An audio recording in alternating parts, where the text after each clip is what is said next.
Okay. Mulugu జిల్లా వెంకటాపూర్ మండలం పాలంపేటలోని ఈ యొక్క దేవాలయం ఉంది. ఈ యొక్క దేవాలయాన్ని 1213 సంవత్సరంలో కాకతీయులు నిర్మించారు. రామప్ప దేవాలయానికి చాలా చరిత్ర ఉంది.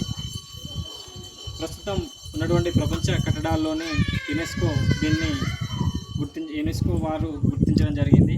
ఈ యొక్క దేవాలయాన్ని దాదాపు 800 సంవత్సరాలు పైగా నిర్మించినప్పటికీ ఈ యొక్క దేవాలయంలో అనేక అంతకుముందు ఉన్నటువంటి ముస్లిం సామ్రాజ్యం వాళ్ళు ఇక్కడ దేవాలయంపై దండయాత్ర చేసినప్పటికీ, ధ్వంసం చేసినప్పటికీ ఈ యొక్క దేవాలయం నేటికి 800 సంవత్సరాల పైగా అనేక విపత్తులు సంభవించినప్పటికీ ఈ యొక్క దేవాలయము అలానే ఉంది.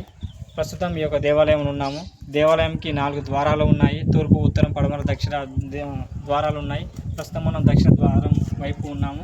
ఈ యొక్క దేవాలయం ఉన్నటువంటి శిల్పాలు కావచ్చు చాలా అద్భుతంగా ఉన్నాయి. నేటికి కూడా వారు ఎలా చెక్కారు, ఈ యొక్క దేవాలయాన్ని ఎలా నిర్మించారు అనేటువంటి విషయం ఆసక్తికరంగా ఉంది. కాబట్టి ఈ యొక్క దేవాలయాన్ని మనం వీక్షిస్తున్నాము. మిగతా విషయాలు మొత్తం కూడా దేవాలయానికి సంబంధించిన ప్రతి అంశం కూడా మన యొక్క యూట్యూబ్ ఛానల్లో వివరంగా అప్లోడ్ చేయడం జరిగింది. చూడండి ఫ్రెండ్స్. Okay, thank you.